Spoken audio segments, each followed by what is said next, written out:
Welcome back. We are now getting breaking inputs related to the world of cricket. BCCI Secretary Jay Shah has tweeted announcing that I'm pleased to announce that BCCI's first step towards tackling discrimination, we are implementing pay equity policy for our contracted BCCI women cricketers. The match fee for both men and women cricketers will be the same as we move into a new era of gender equality in cricket.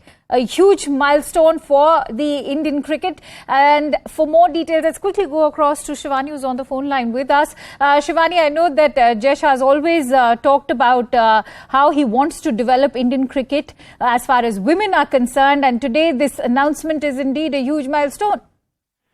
It is indeed a very big milestone as far as equal pay in cricket is concerned. This has been a massive debate across the cricketing community, all cricket-playing nations, including India. Just to put this into perspective, the gap between the men's pay and the women's pay when it comes to central contracts with the BCCI was indeed quite wide. You know, a category A+ male cricketer in India was earning 7 crore rupees annually, while the women comparatively were getting only 50 lakh rupees. So, that's the kind of pay gap that we were talking about. So now that Jay Shah has announced that they're going to be implementing equal pay, it is indeed a big milestone, especially with regards to global cricket, because I think post New Zealand, India has become one of the first boards to implement such a policy. So under the new policy now, cricketers will be paid the same match fee as their male counterparts. So for a test match, there will be 15 lakh rupees, which is the match fee. For an ODI, 6 lakh rupees. And for T20 International, 3 lakh rupees.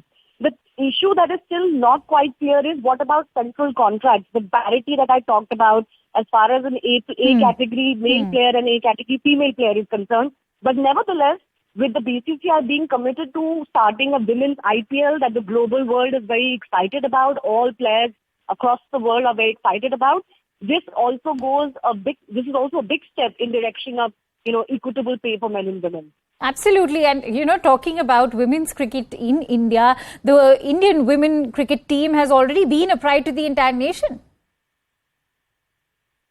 In the Indian cricket, women's cricket team is obviously improving with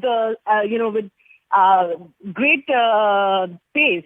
They have obviously managed to, not just win critical matches, but also be there as far as the big tournaments are concerned. And, very importantly, the fact that BCCI is one of the richest, the mightiest cricket board in the world, it has a leadership role as far as global cricket is concerned, world cricket is concerned. So when it comes to men's cricket, already India is, right up there. And it has been a stated policy of the BCCI in the last few years that they want to bring women's cricket on par. So, things like possibly a revision in the central contract as well. We'll have to wait and see if the BCCI announce that. And women's IPL. All of these are steps to make women's cricket as accessible, as exciting as men's cricket in India. And obviously there is a big market in India for that because we are already a cricket crazy country.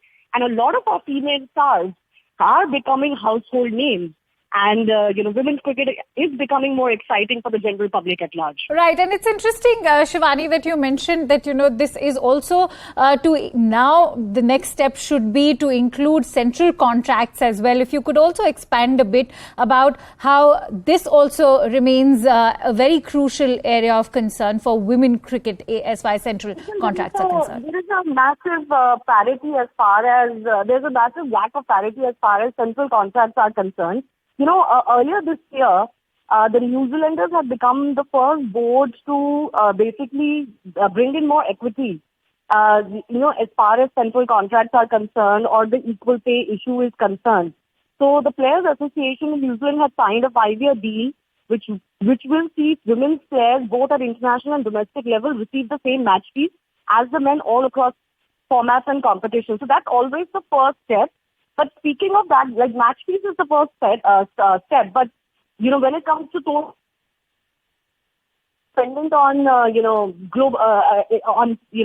on just market factors. So just look at the disparity between the central contracts and between the men's and the women. So in the men's, the top cricketer gets 7 crore for a central contract. In the women's, it's 50 lakhs. Also, Shivani, then the next